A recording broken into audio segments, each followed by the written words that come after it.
പരിശുദ്ധാത്മാവേ സഹായക, നിരന്തരമെന്നെ സഹായിക്കണേ. നിത്യവും കൂടെ വസിക്കുന്നോനേ, അഭിഷേകത്തിൻ അഗ്നി നിറച്ചിടണേ.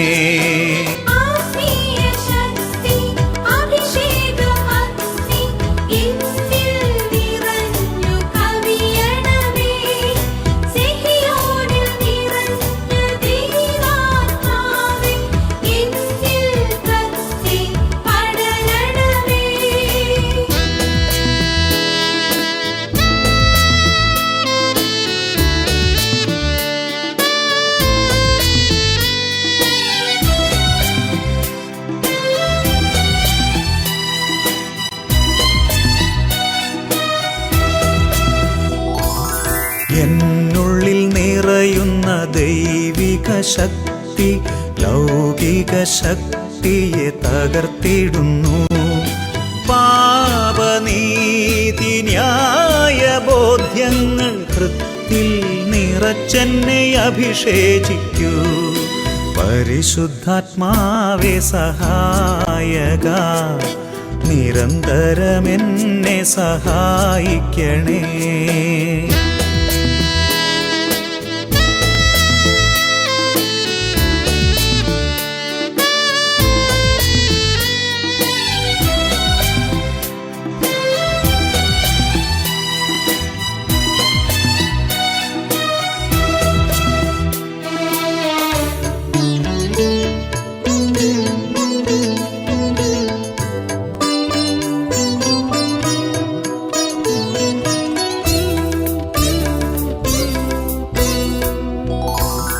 വചനം പഠിക്കുവാൻ കൃപ ചൊരിയണമേ, അനുസ്മരിച്ചിടാനും വരമരുളൂ. ദൈവപുത്രന് സാക്ഷ്യമേകാൻ അഭിഷേക അഗ്നിയെ ജ്വലിപ്പിച്ചിടൂ.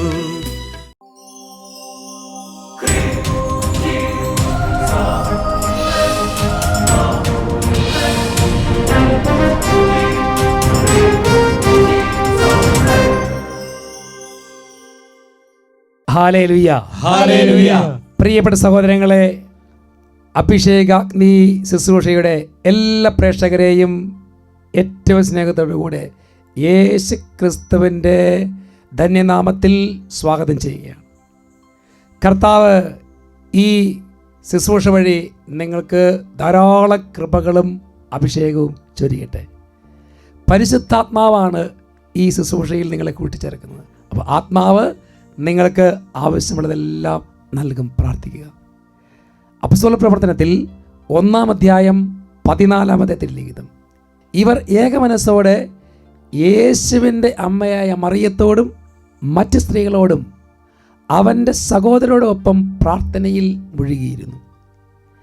പ്രിയപ്പെട്ട ദൈവമക്കളെ, പ്രാർത്ഥനയിൽ മുഴുകിയിരിക്കുന്ന സഹോദരർക്കാണ് കർത്താവ് അഭിഷേകം ചെയ്യുന്നത്.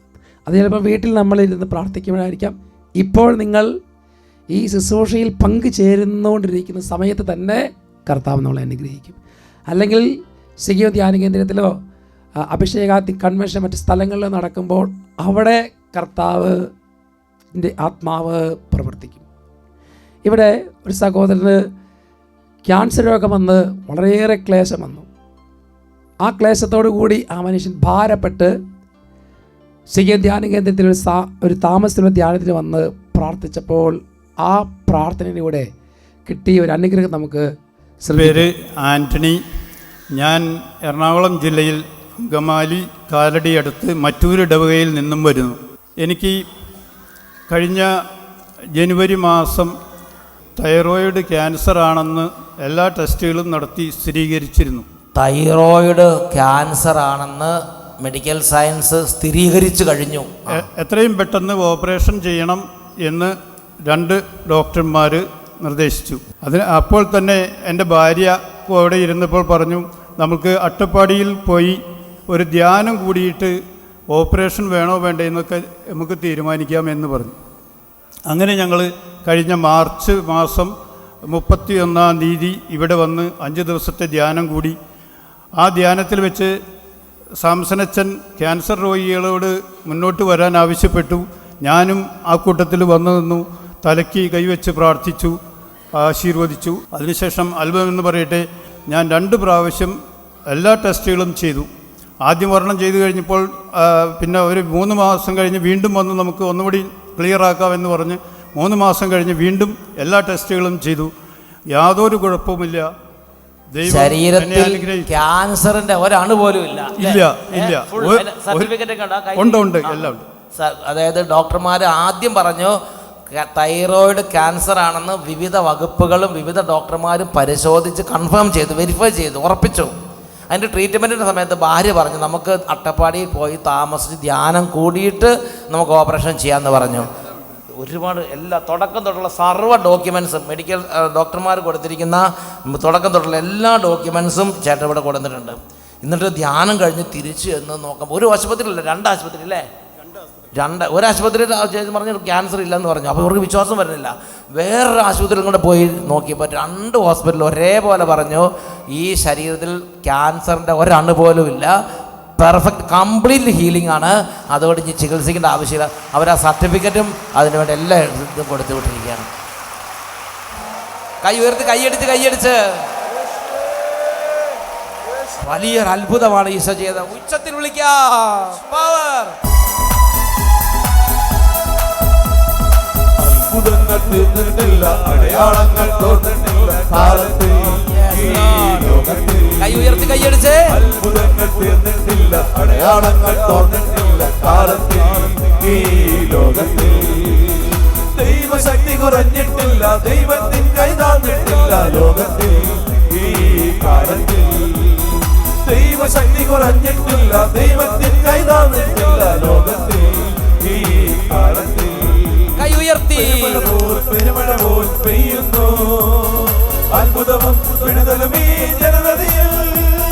പെരുമഴ പോൽ പെയ്യുന്നു, അത്ഭുതവും വിടുതലും ഈ ജനതയിൽ. അത്ഭുതവും വിടുതലും ഈ ജനതയിൽ. Hallelujah, hallelujah, hallelujah, hallelujah. പ്രിയപ്പെട്ട സഹോദരങ്ങൾ, നോക്ക്, ഒരു കുടുംബം തങ്ങളുടെ ജീവിതത്തിൽ വന്ന ഒരു പ്രതിസന്ധി വന്നപ്പോൾ കർത്താവിൻ്റെ സന്നിധിയിൽ വന്ന് പ്രാർത്ഥിച്ചു. ദൈവം അത്ഭുതകരമായി സൗഖ്യപ്പെടുത്തി. ഇപ്പോൾ നമുക്ക് ഒന്ന് പ്രാർത്ഥിച്ച് വചന ശുശ്രൂഷയിലേക്ക് പ്രവേശിക്കുകയാണ്. ഈ ശുശ്രൂഷയിൽ പങ്കുചേരുമ്പോൾ നിങ്ങൾ പല വിധത്തിലുള്ള ആവശ്യങ്ങളും ആഗ്രഹങ്ങളും കൊണ്ടാണ് പ്രാർത്ഥിക്കുന്നത്. കർത്താവ് ഈ ശുശ്രൂഷയുടെ സമയത്ത് തന്നെ നിങ്ങൾ അനുഗ്രഹിക്കും. എല്ലാവരും എഴുന്നേറ്റ് നിൽക്കാം, എന്നിട്ട് ഒന്നിച്ച് നമുക്ക് പ്രാർത്ഥിക്കാം. കാരണം ശുശ്രൂഷയോട് ചേർന്ന് നന്നായിട്ട് സ്തുതിച്ച് ആരാധിച്ച് പ്രാർത്ഥിക്കണം. അവിടെ നിന്ന് ഇവിടെ 2 കരങ്ങൾ ഉയർത്തി പിടിക്കാം. 2 കരങ്ങൾ ഉയർത്തി എല്ലാവരും ഉച്ചത്തിൽ സ്തുതിക്കുക. Hallelujah, hallelujah. ആരാധന, ആരാധന, ആരാധന, ആരാധന, ആരാധന, ആരാധന. ശക്തമായ അഭിഷേകം നിറയണം. രോഗങ്ങളുണ്ട്, പീഡിതരുണ്ട്, പല വിധത്തിൽ വേദനിക്കുന്നവരുണ്ട്. ഈശോയുടെ പരിശുദ്ധ നാമത്തിൽ ഞങ്ങൾ പ്രാർത്ഥിക്കുന്നു. കർത്താവായ ഈശോയെ, കർത്താവെ അഭിഷേകം ചെയ്യണമേ. കർത്താവെ, ഞങ്ങൾക്ക് മുമ്പ് പോയി എല്ലാ മലകൾ നിരപ്പാക്കി ഞങ്ങളെ ശക്തിപ്പെടുത്തുന്ന കർത്താവെ, ഈശോയുടെ പരിശുദ്ധ നാമത്തിൽ പ്രാർത്ഥിക്കുന്നു. ഓ കർത്താവെ, അഭിഷേകം വ്യാപരിക്കട്ടെ.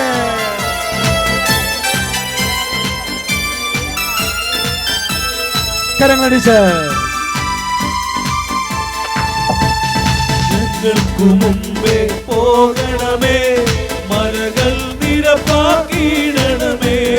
പിച്ചളമായി തകർക്കണമേ, ഇരുമ്പോടാമ്പരടിക്കണമേ. കരമടിച്ച് ഞങ്ങളെ രക്ഷിക്കണമേ, ഞങ്ങളെ രക്ഷിക്കണമേ. കരമുയർത്തിയടിച്ച് ഞങ്ങൾക്കു മുമ്പേ പോകണമേ, മലകൾ നിരപ്പാക്കിയിടണമേ. ചേർന്ന് പിച്ചളവാതി തകർക്കണമേ, ഇരുമ്പോടാമ്പരടിക്കണമേ.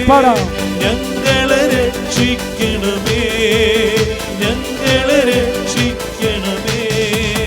വിജയം നൽകും യോദ്ധാവേ, സൈന്യങ്ങൾ തൻ കർത്താവേ, അടിമത്തത്തിൻ മുഖങ്ങളെ തകർത്തു വിടുതൽ നൽകും യേശുവേ, തിരുരക്തത്താൽ കഴുകണമേ, ബന്ധനമെല്ലാം നീക്കണമേ, മോചനമേകണമേ.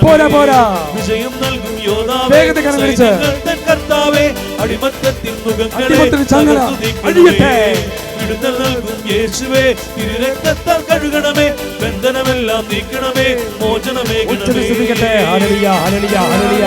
കർത്താവായ യേശുക്രിസ്തുവിന്റെ പരിശുദ്ധ നാമത്തിൽ പൈശാചിക ശക്തികളെ ബന്ധിക്കുന്നു, രോഗത്തെ ശാസിക്കുന്നു.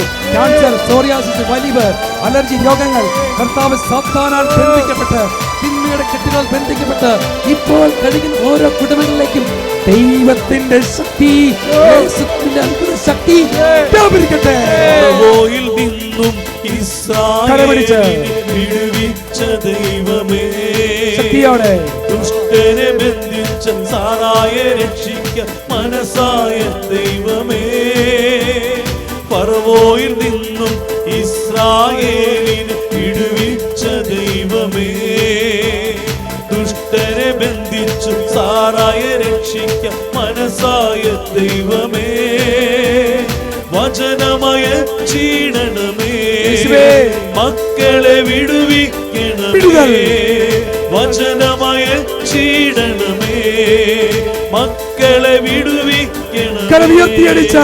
വിജയം നൽകും യോദ്ധാവേ സൈന്യങ്ങൾ തൻ കർത്താവേ, അടിമത്തത്തിൻ നുകങ്ങളെ തകർത്തു നീക്കണമേ. വിടുതൽ നൽകും യേശുവേ തിരുരക്തത്താൽ കഴുകണമേ ബന്ധനമെല്ലാം മുറുക്കണമേ മോചനമേകണമേ. വിജയം നൽകും യോദ്ധാവേ സൈന്യങ്ങൾ തൻ കർത്താവേ, അടിമത്തത്തിൻ നുകങ്ങളെ തകർത്തു നീക്കണമേ. വിടുതൽ നൽകും യേശുവേ തിരുരക്തത്താൽ കഴുകണമേ ബന്ധനമെല്ലാം നീക്കണമേ മോചനമേകണമേ. വിജയം നൽകും യോദ്ധാവേ സൈന്യങ്ങൾ തൻ കർത്താവേ, അടിമത്തത്തിൻ നുകങ്ങളെ തകർത്തു നീക്കണമേ. വിടുതൽ നൽകും യേശുവേ തിരുരക്തത്താൽ കഴുകണമേ ബന്ധനമെല്ലാം നീക്കണമേ മോചനമേകണമേ. ബന്ധനമെല്ലാം നീക്കണമേ മോചനമേകണമേ. ബന്ധനമെല്ലാം നീക്കണമേ മോചനമേകണമേ. അടിമച്ചങ്ങള് അടിയത്തെ ഉച്ചത്തിൽ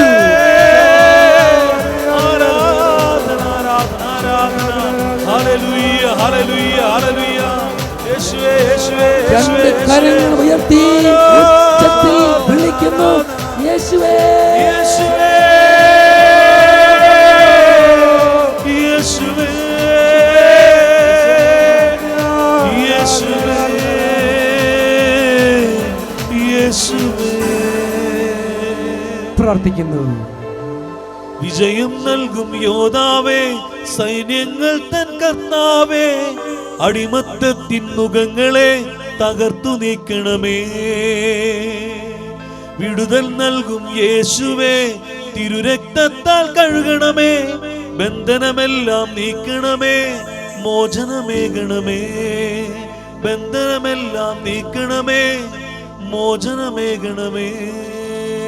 എല്ലാ ബന്ധനങ്ങളും എല്ലാ രോഗങ്ങളും ഞങ്ങളുടെ എല്ലാ പ്രാർത്ഥനകളും നിയോഗങ്ങളും എല്ലാം ഈശോ സാധിച്ച് അനുഗ്രഹിക്കുന്നതിന് വേണ്ടി പ്രാർത്ഥിക്കുക. കർത്താവിൻ്റെ കരുണ ഓരോ കുടുംബങ്ങളിലും ഓരോ വ്യക്തികളിലും നിറയട്ടെ. ആമേൻ ആമേൻ. എല്ലാവർക്കും ശാന്തമായി നിങ്ങളുടെ സ്വസ്ഥാനങ്ങളിൽ ഇരിക്കുക. എന്നിട്ട് വചനം കേൾക്കാൻ നമ്മുടെ ഹൃദയത്തെ ഒരുക്കാം. പ്രിയപ്പെട്ടവരെ, ഇന്ന് നമ്മൾ ചിന്തിക്കുന്നത് ഇപ്രകാരമാണ്: നാം രക്ഷ പ്രാപിക്കണമെങ്കിൽ നമ്മുടെ മുമ്പിൽ കർത്താവ് വേണം. ഓരോരുത്തരുടെയും കുടുംബത്തിൽ യേശു വേണം, ജീവിതത്തിൽ യേശു വേണം. യേശു മുമ്പിൽ നടക്കുന്നു, പിന്നാലെ നമ്മൾ നടക്കുന്നു. യേശുവിൻ്റെ പിന്നാലെയുള്ള യാത്ര, അപ്പോഴാണ് കർത്താവ് നമ്മളെ വിജയിപ്പിക്കുക.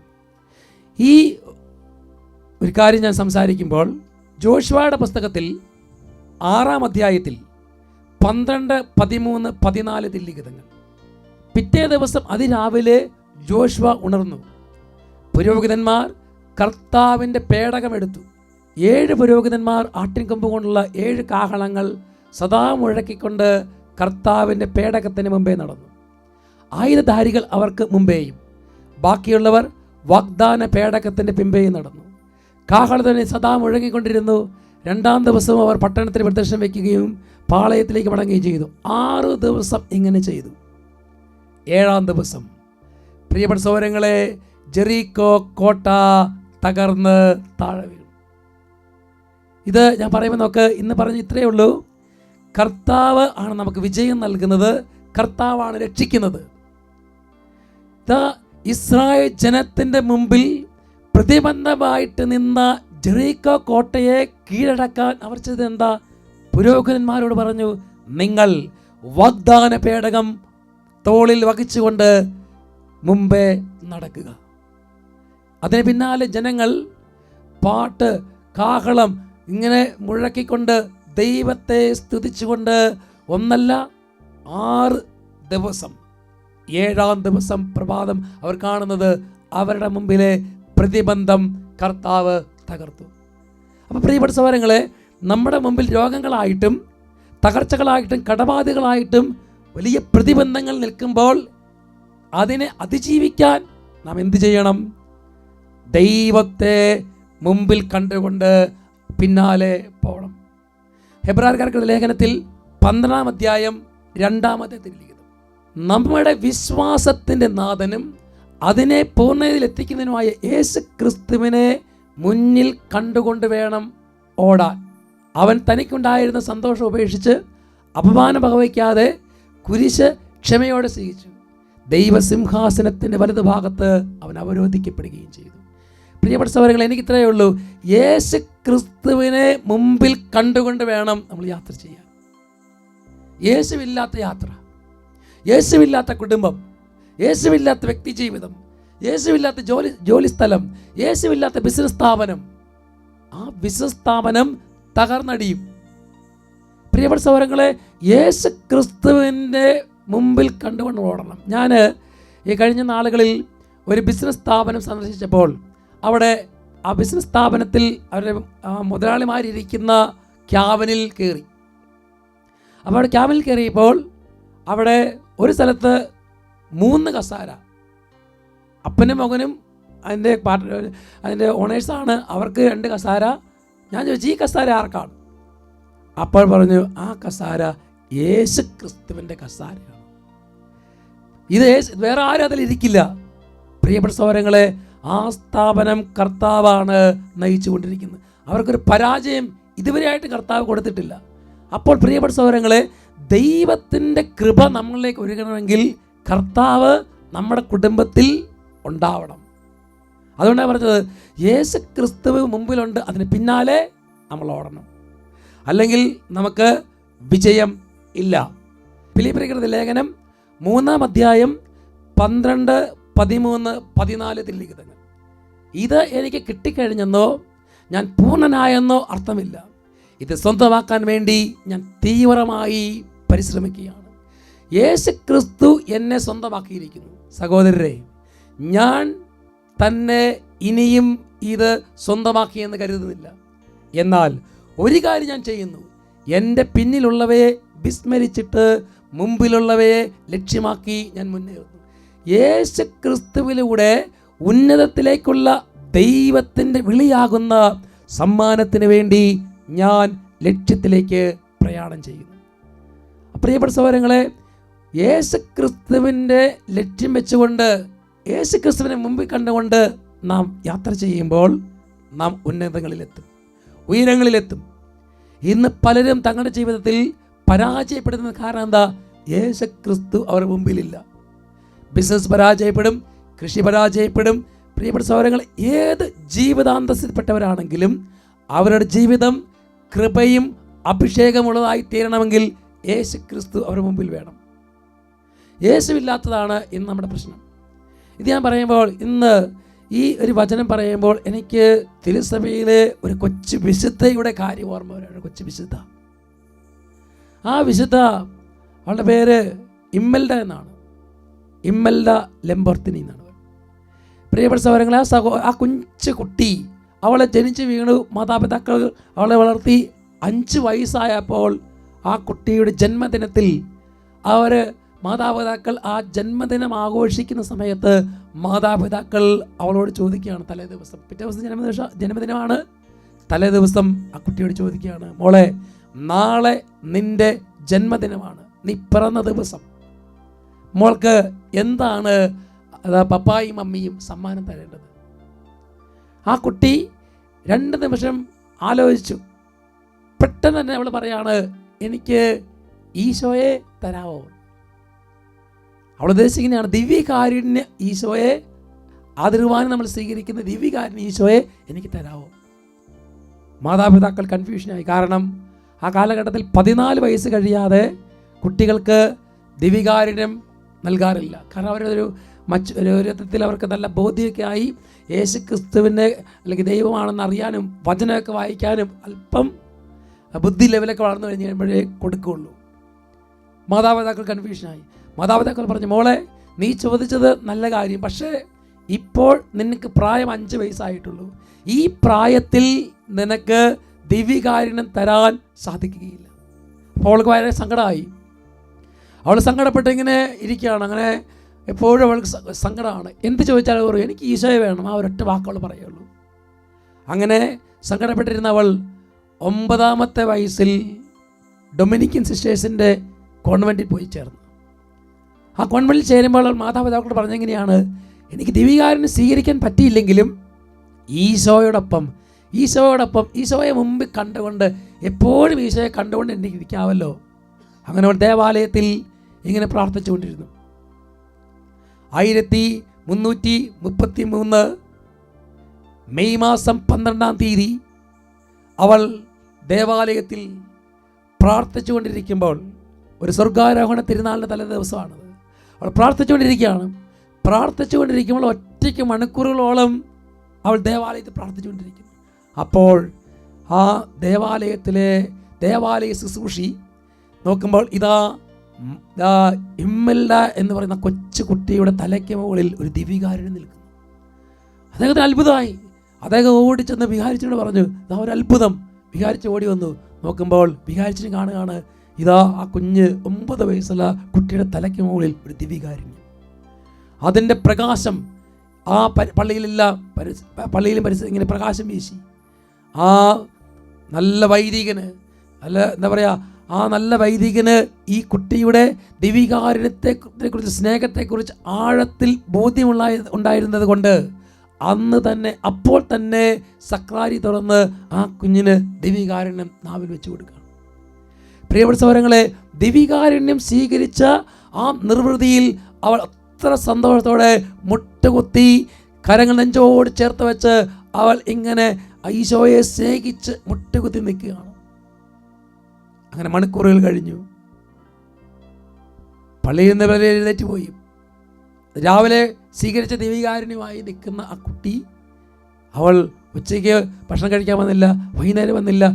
രാത്രിയായപ്പോൾ ആ കോൺവെൻറ്റിലെ മദർ ഈ കുട്ടിയെ തപ്പി കാണുന്നില്ലല്ലോ എന്ന് വിചാരിച്ച് നോക്കി വരുമ്പോൾ ഇതാ ദേവാലയത്തിൽ മുട്ടുകുത്തി ആ പ്രഭാതത്തിൽ നിന്ന് അതേപോലെ നിൽക്കുകയാണ് കുഞ്ഞ്.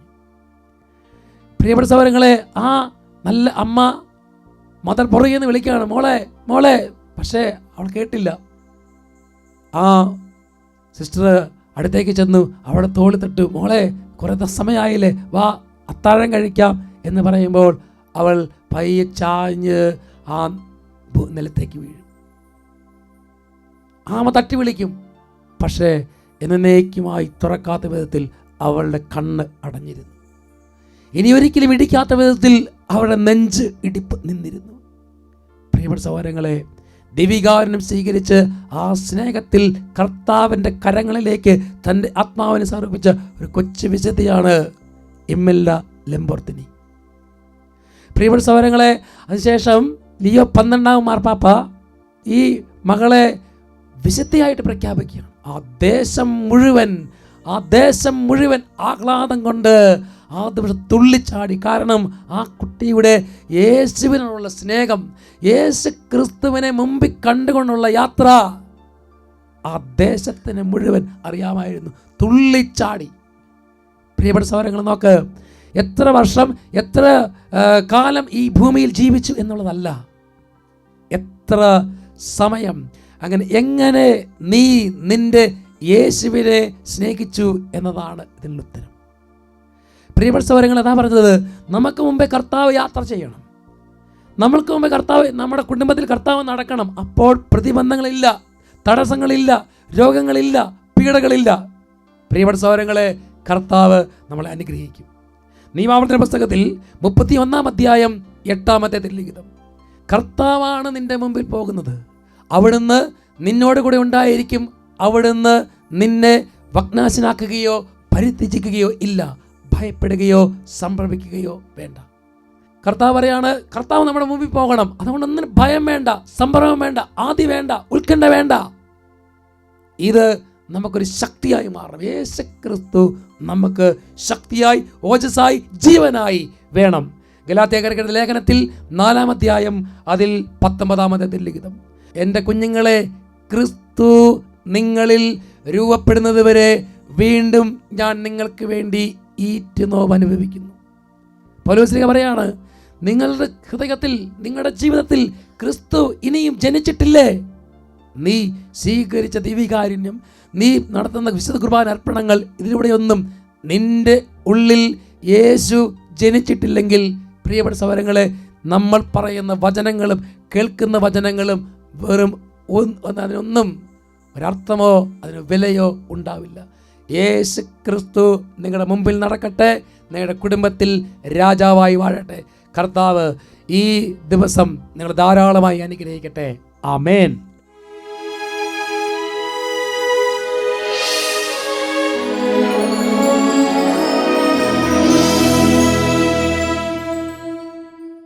പ്രിയപ്പെട്ട സഹോദരങ്ങളെ, ദിവ്യകാരുണ്യ ആരാധനയിൽ നമുക്ക് നമ്മളെ തന്നെ സമർപ്പിച്ച് പ്രാർത്ഥിക്കാം.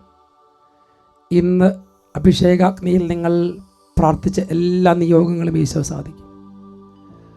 അവിടുത്തെ പിന്നാലെ ആയിരിക്കണം നമ്മുടെ യാത്ര. നമ്മുടെ കുടുംബത്തിൽ യേശു ഉണ്ടാകണം. നിങ്ങളുടെ ജോലി സ്ഥലത്ത് യേശു ഉണ്ടാകണം. ചിലപ്പോൾ നമുക്ക് രോഗങ്ങളും പീഡകളും അസ്വസ്ഥതകളും കടബാധകളൊക്കെ വരും. പക്ഷേ പിന്നോക്കം പോകരുത്. ഈശോയെ മുറുകെ പിടിക്കുക. കർത്താവിൻ്റെ വലിയ കൃപ നിങ്ങൾക്ക് നൽകും. കർത്താവ് നിങ്ങളെ ഒരിക്കലും തകർക്കുകയില്ല, ഒരിക്കലും നിങ്ങളെ തള്ളിക്കളയുകയില്ല, രക്ഷിക്കും. കർത്താവിൻ്റെ പിന്നാലെ നമുക്ക് പോകാം. 2 കരങ്ങളും ഉയർത്തി എല്ലാവരും പ്രാർത്ഥിക്കുന്നു. യേശുവിനെ മാത്രം നൽക, ബാക്കിയെല്ലാം മാറ്റുക. പ്രാർത്ഥിക്കുന്നു. യേശുവിനെ മാത്രം നൽക, ബാക്കിയെല്ലാം മാറ്റുക. തീരുമാനം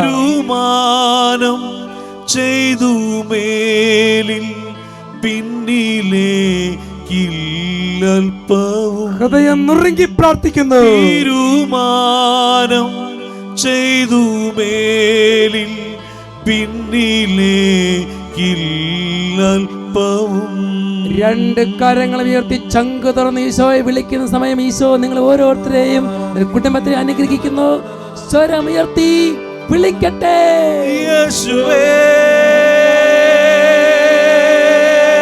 ചങ്ക് തുറന്ന് യേശുവേ, പ്രാർത്ഥിക്കുന്നു. യേശുവേ, യേശുവേ, യേശുവേ, ഹൃദയം നുറുങ്ങി പ്രാർത്ഥിക്കുക. യേശുവേ, യേശുവേ. തീരുമാനം ചെയ്തു മേലിൽ പിന്നി